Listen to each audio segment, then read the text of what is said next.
Can you find it here? Namaste and welcome. I'm Nadja. On this channel, we don't escape the real world, we decode it. I take the raw, unscripted moments of my life here and analyze them to help you redefine yourself. Let's see what the chaos taught us today.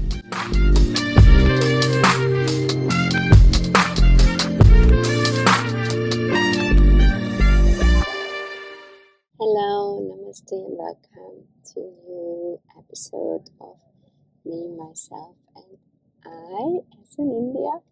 I'm Nadja and welcome back.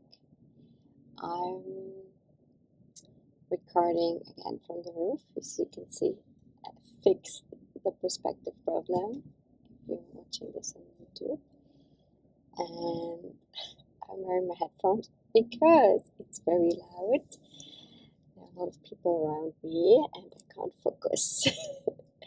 So as you can see, I am also set up with a lot of challenges every day to work on myself because, to tell you a secret, I feel very uncomfortable when I record and I have people around. So I usually look for a space and a place where I am alone.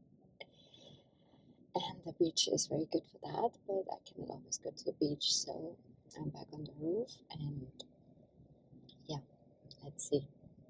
And as you can see, I'm not alone. And yes, so anyways, we're going to start today. I prepared a very interesting topic. I hope the audio works well with the headphones and the microphone. I have no experience with that combination yet. And yeah, I'm going to get started. As I said, I feel slightly uncomfortable when people look at me. But okay, let's get started. I have a very, very interesting topic today. And it is going to be a story about Trimbakeshwar. Trimbakeshwar is a very holy place here in India. A lot of pilgrimage happens, and it happened to be one of the places I visited some weeks, maybe months now ago, and it was great because it was my first time staying in an ashram, and it was the most wonderful ashram. It was, I would say, it was, I have to look up the name of the ashram, I'm really sorry for that, but like, if you want to know it, just drop me a message and I will figure it out for you guys. It was the most wonderful place because you entered from the street and it was just a different world. It was like silent and quiet and all clean, and you could just walk like, I felt like it was a kilometer. You could just walk that entrance alley, and it was just wonderful because it just felt so good. And the room we got was just like, it had a balcony which was amazing, and it had just a view to the temple, and it was just like awesome. And like the temple had different sessions like in the morning and then like the afternoon and at night, and all the time you could hear that.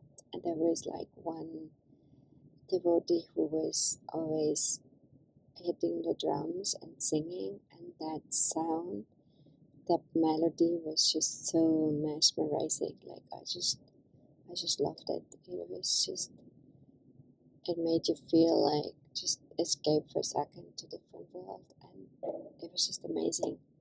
That it was just amazing. I don't know how to say it differently.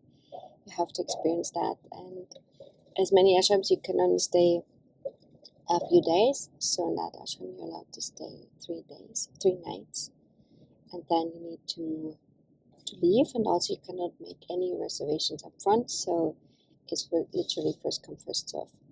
So the earlier you come, the better. And it also is not like a hotel. It counts literally like 24 hours. So if you arrive at 10 p.m. at night, you stay until 10 p.m. at night, like you can. It's not like in a hotel, if you arrive at 10 p.m. at night, you have to leave still at 11 or 12.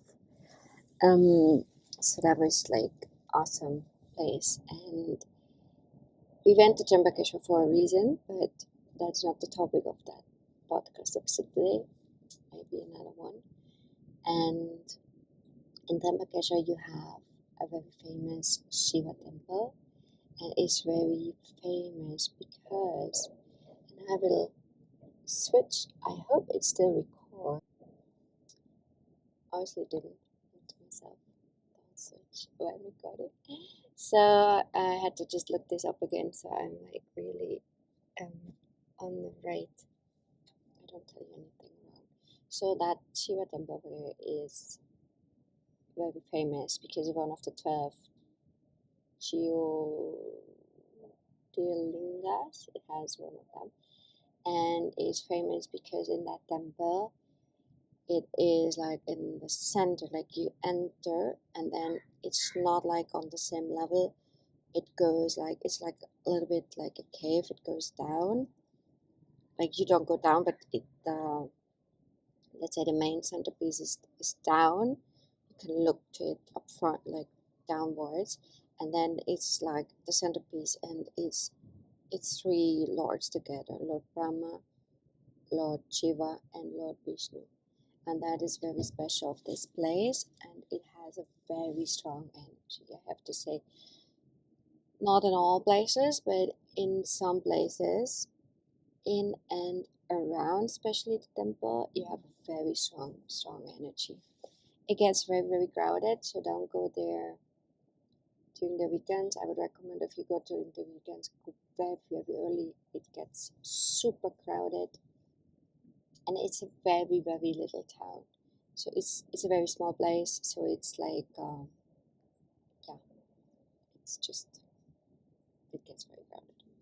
So either you come a little bit earlier, or just you stand in the line like forever, and yeah, it's just very crowded. And then they like push it, like you can't enjoy as much as you maybe would like to. So early mornings is always good.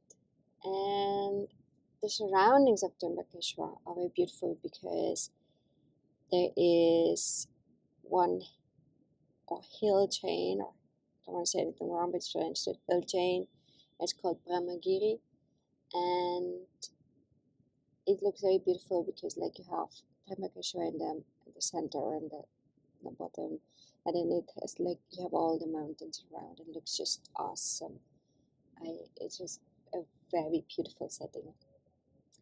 And you can go up this hill. You can go up. It's a hike. They say you need like 4 hours up and down.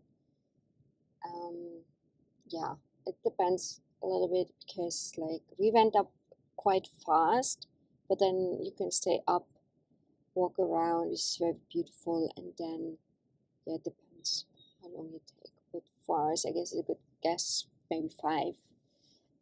I have to say, we went up. We started early in the morning. It's also recommended because it's very hot. It gets very hot up there, and there's like no shadow.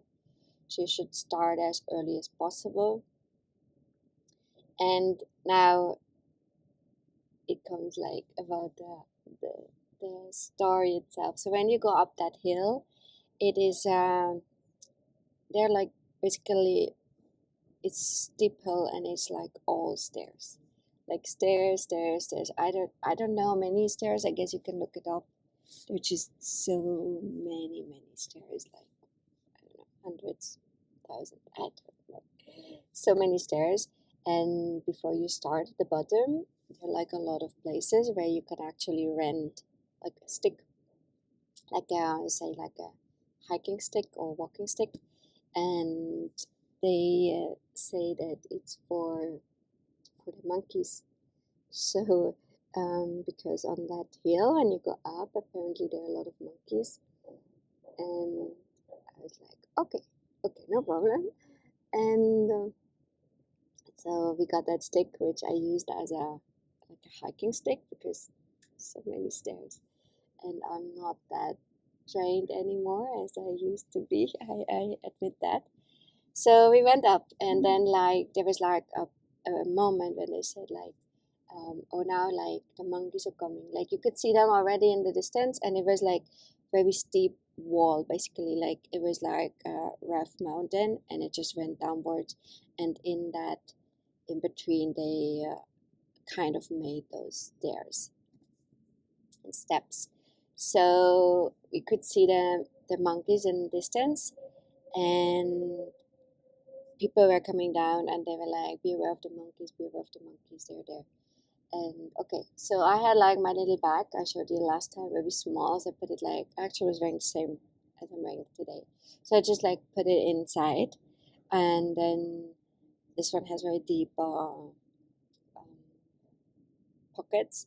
So we had, oh, they said remove your glasses, remove your glasses. So I have like a fancy clip-on thing, so I can just clip it on.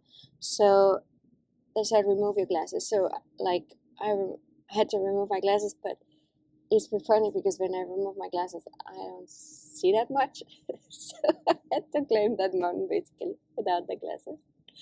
So I had to remove my glasses and put them in the pocket. And then we had that stick and all phones, obviously everything away, like because the monkeys they go off. I understood they go after everything which is makes like a noise, like a package of chips or some cookies, or reflects lights, right? So like phones away, food away. We didn't have like a backpack. We just had like a, yeah, we went very light water bottle, and it was very funny because so we went up to that stairs.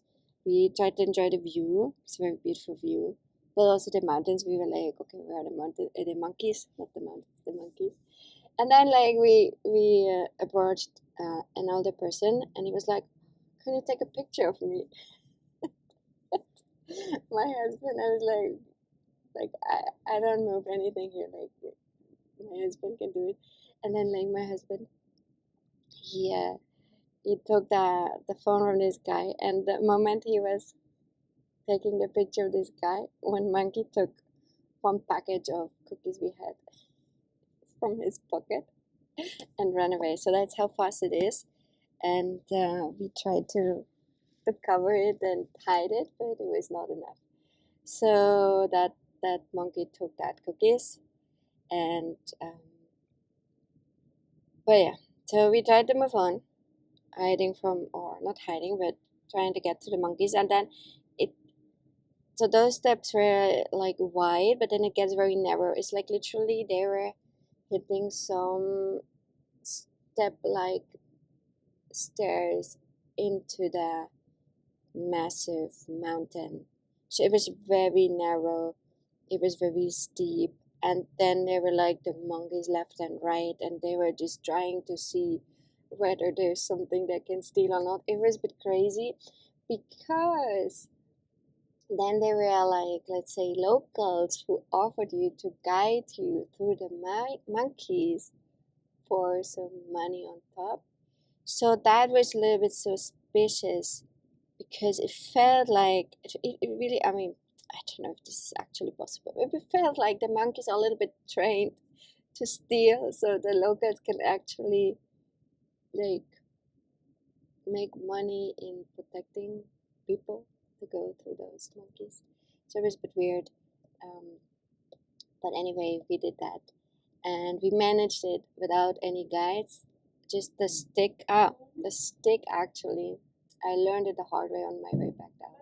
But the stick you need to use to make like a lot of noise. So it was, the stairs were divided in two ways, one up and one down, and the middle was um, like a handle where you could hold your hand sometimes. And they said like use the stick to hit on that, so it made like a loud sound, noise and sound. So they said like the monkeys are like scared of that. So we tried to do that, like hitting boom boom boom all the time, and the monkeys were like just waiting for you to, yeah, lose it or get scared, or I don't know.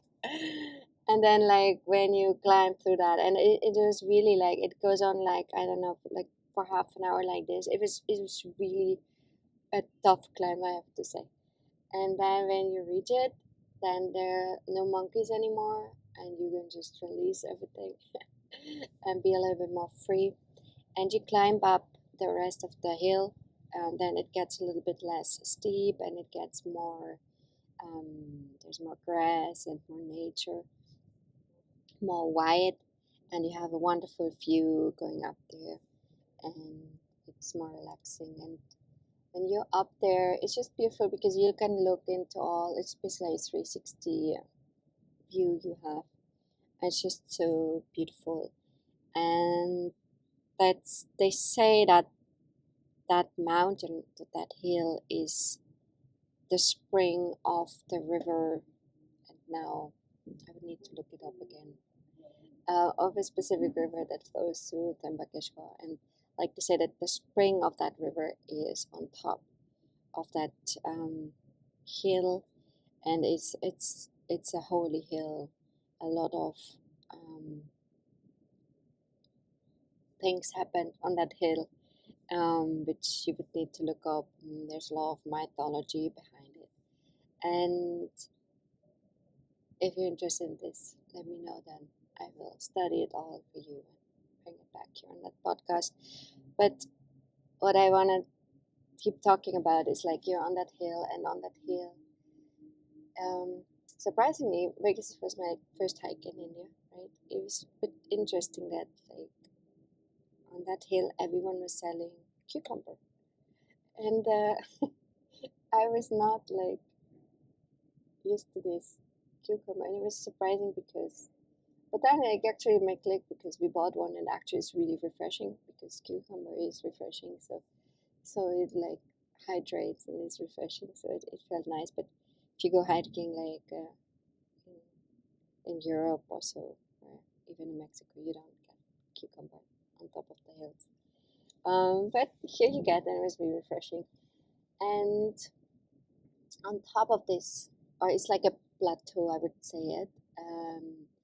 You have two little temples you can go to. Like it's like a little hike down, and then yeah, you can walk from this one temple to the other one.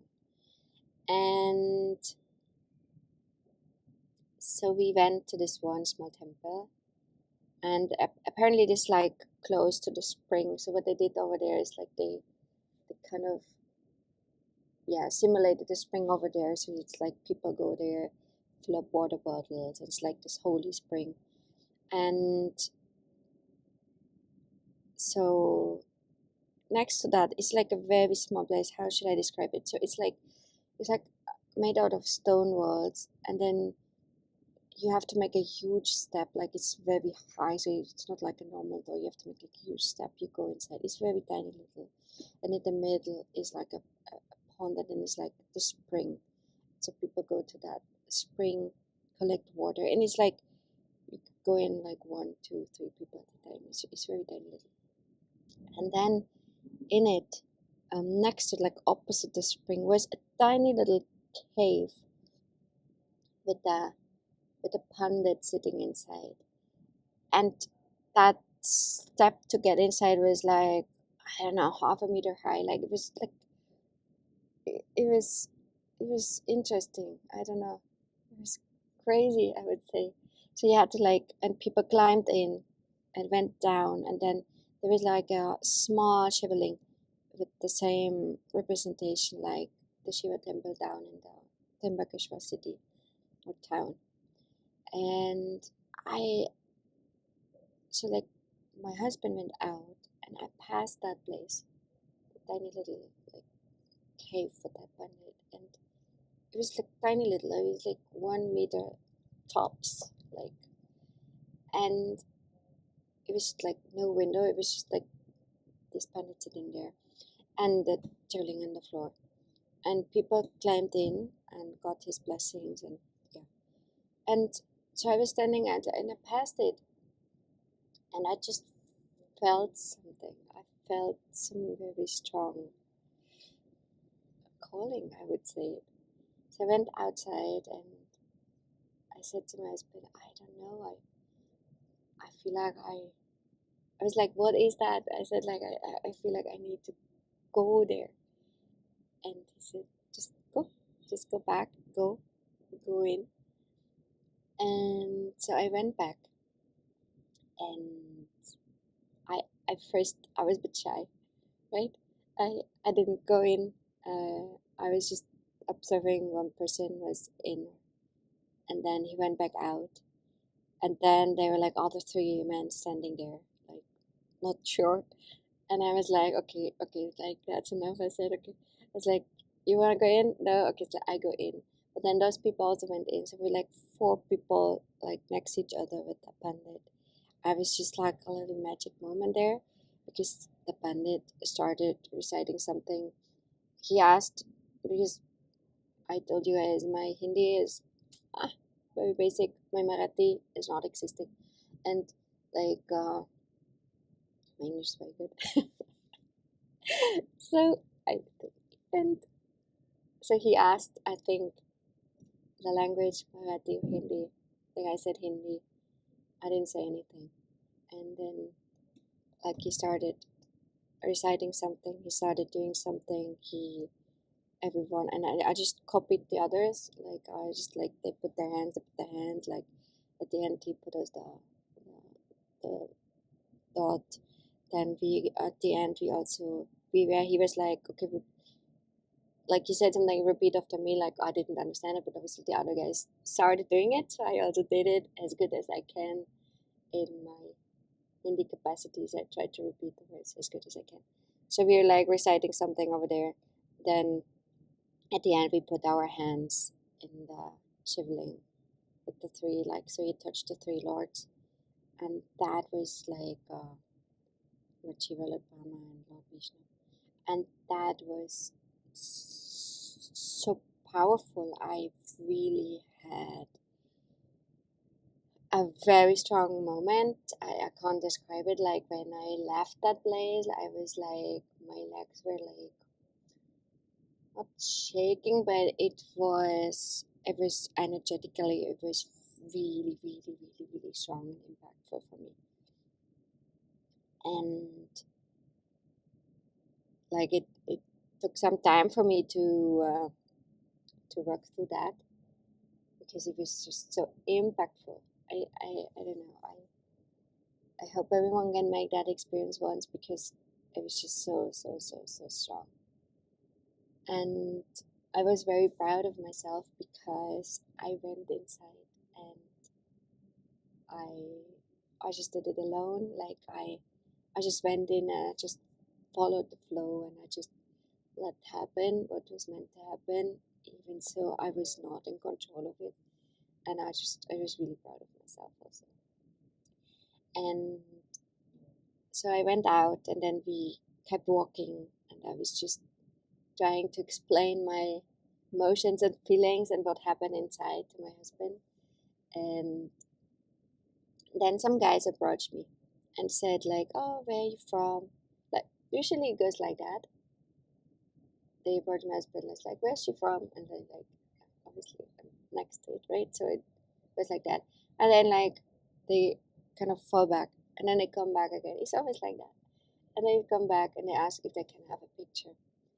And I said no. I said no. And this guy was like, no. And I said, no, I don't want to. He's like, no. And they were like really disappointed. And I said, and I want to tell you this because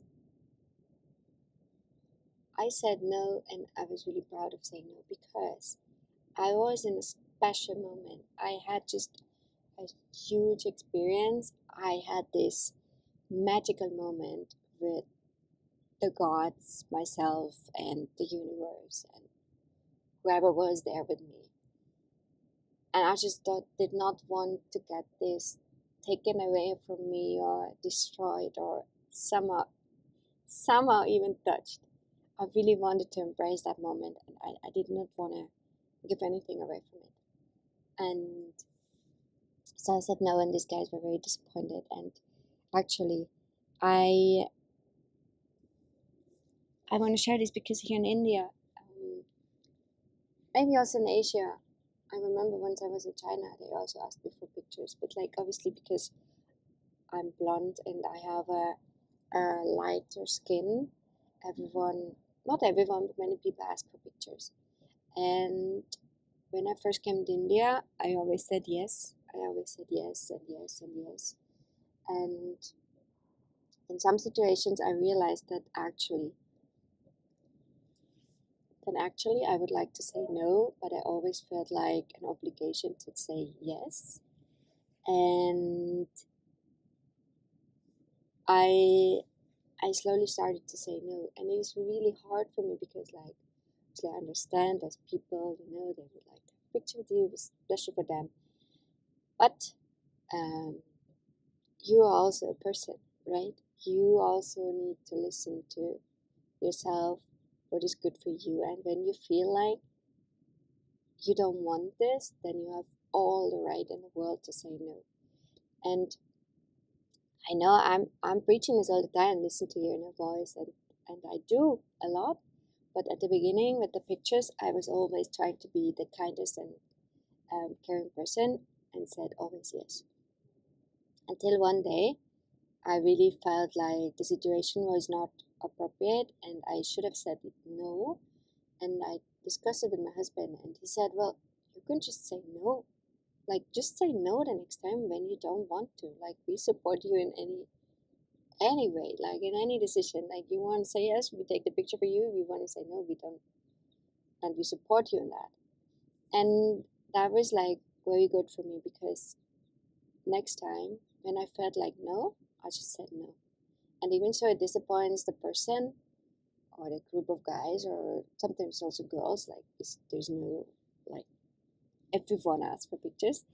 It just feels good to say no because it feels like you're in control of the situation. And when you have, for example, in the other episode, I talked about I was in the hospital, and in the hospital, it also happened to me. Like, my husband was just admitted. I was in the hospital. I was shocked from all the environment, everything. And some person approached me and said, hey, can I have a picture? And I was like, no, you cannot because not, I'm not in a happy face mood. I'm not in I want to be in a picture mood. I just don't want it because I'm dealing with a lot of stuff right now. And it's just not the right moment. So that person was also admitted in the hospital. And later on, some days later, I said, okay, now we can have the picture. It's okay for me now. But in that moment, it was just not okay for me. And I just said no. So what I one key message out for you guys is, before I continue the story of Trimbakeshwar, is you have all the right to say no when you feel it's not appropriate and when you don't feel okay with it. And you should always be strong with it and listen to that and do not something to please others only. Yeah. It's okay to be like, oh, it's good to be kind, it's good to be helpful, but you should always be authentic. And I think that is like one of my most important values is authenticity. So like, just be authentic to yourself, and if you feel like this oversteps some boundaries, this is not for me, this is not the right moment, you can say, you know what, usually I do, but this is just not the right moment for me right now. If you know that this person sticks around for some time, you can say, hey, you know what, like, what about later? I don't feel so good right now. Because what always helps also is like if you have a little bit more close contact with this person, just put it in the other shoe, right? Like, tell this person, hey, how would you feel if you would be in my situation right now? And you also would not like it. So I just encourage you today to just feel strong enough to say no when you feel like it should be no, and just don't all do all those things just to please others. It's just not right, because you have to protect your energy, you have to protect your surrounding and your own, because that is your holy space. That is you.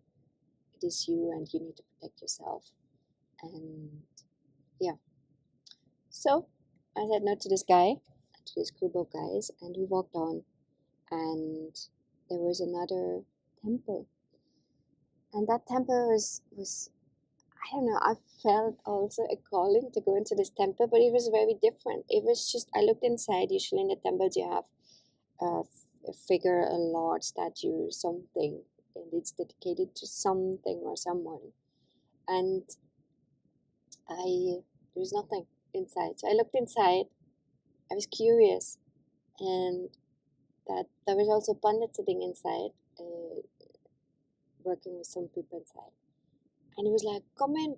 And I was like, so I went in, but then I went back out. And he was like, come back. And I was like, I don't get it. Then, because then he started speaking in Hindi or Marathi, I think, yeah.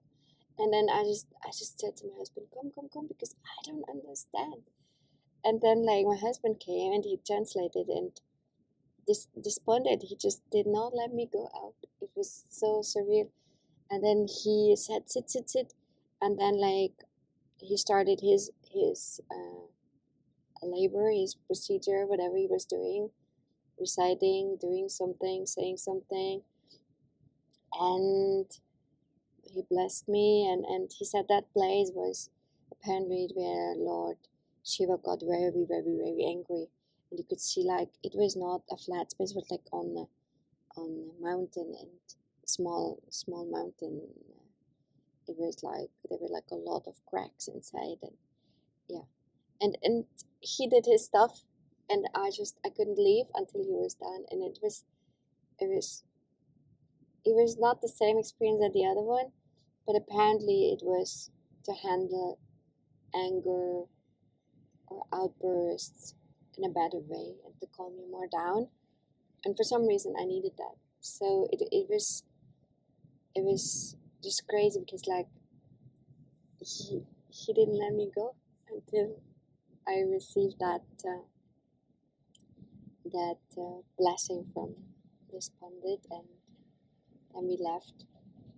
And then yeah, we climbed back up the mountain, and the top of the mountain, so like you can go to the highest point where you have like an outstanding view over the whole, I would say, Trimbakeshwar valley. You see the river and everything, and it was just very beautiful.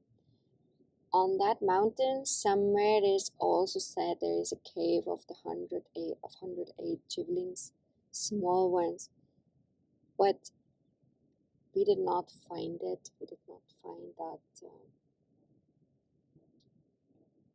108. I think it was 108. Yeah. We couldn't find it, but also like we were very exhausted, very tired. It was very hot. I just decided to go back down, and we were going back down prepared with everything, like we came up for the monkeys. But guess what, guys? When we went back down, there were basically no monkeys anymore, just very few. And there were also no guides anymore. It was just very funny. They were all gone. I don't know. And it was very funny.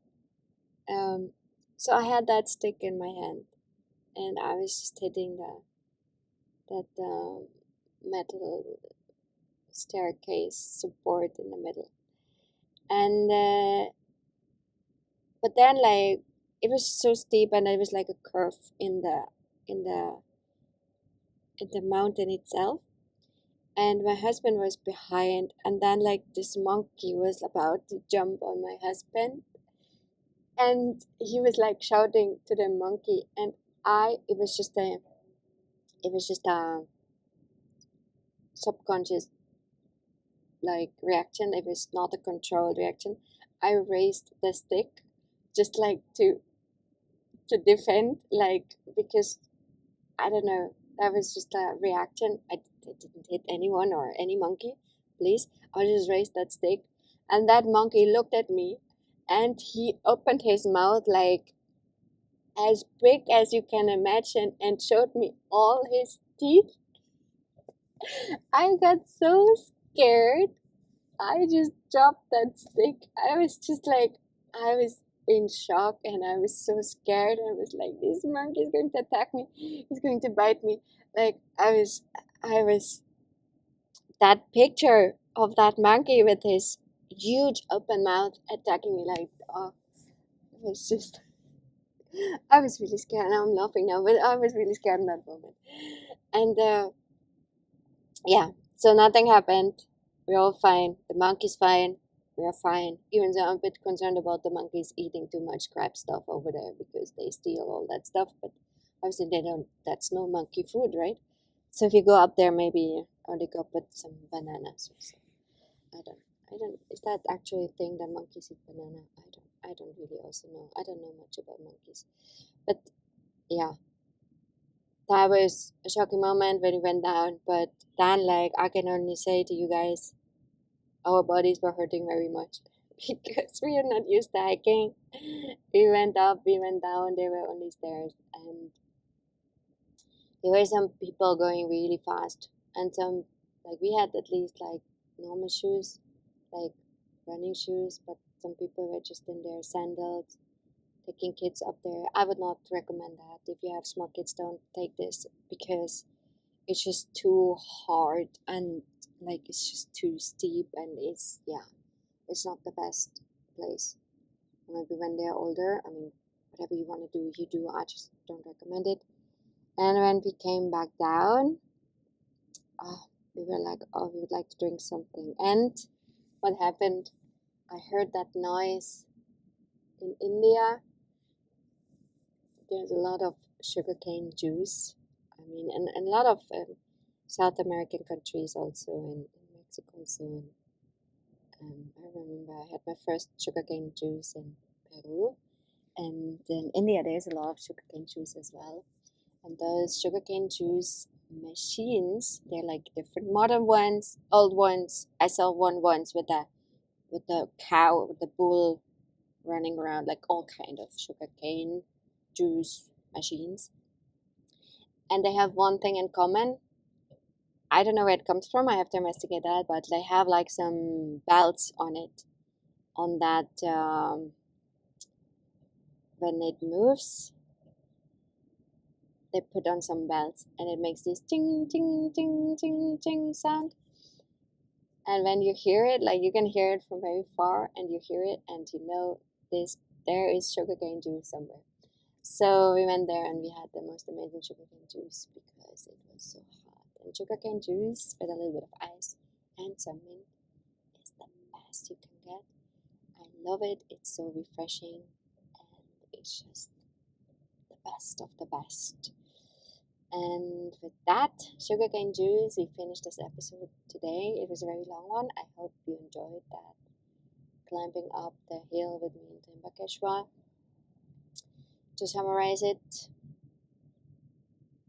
listen to your inner voice one more time. Say no when you feel like saying no, and stay open to any new experiences that come up your way. Feel the energies, and when you feel a calling, go after it and see and let the magic happen. And whenever you come to this place in India, I invite you to go up that mountain, but be prepared, hydrated, take some bananas, a stick, watch the monkeys, and then nothing can happen. And that's it for today. And see you next time. Thank you so much for listening. And if you still feel like that inner voice thing is intriguing, but I still can't figure it out, check out my show notes. I leave you the link for my Beyond Self-Doubt course, where you can learn all about the inner voice, how to find it, where to find it, and how to handle it. Until then, namaste and goodbye. Thank you so much for listening. Bye.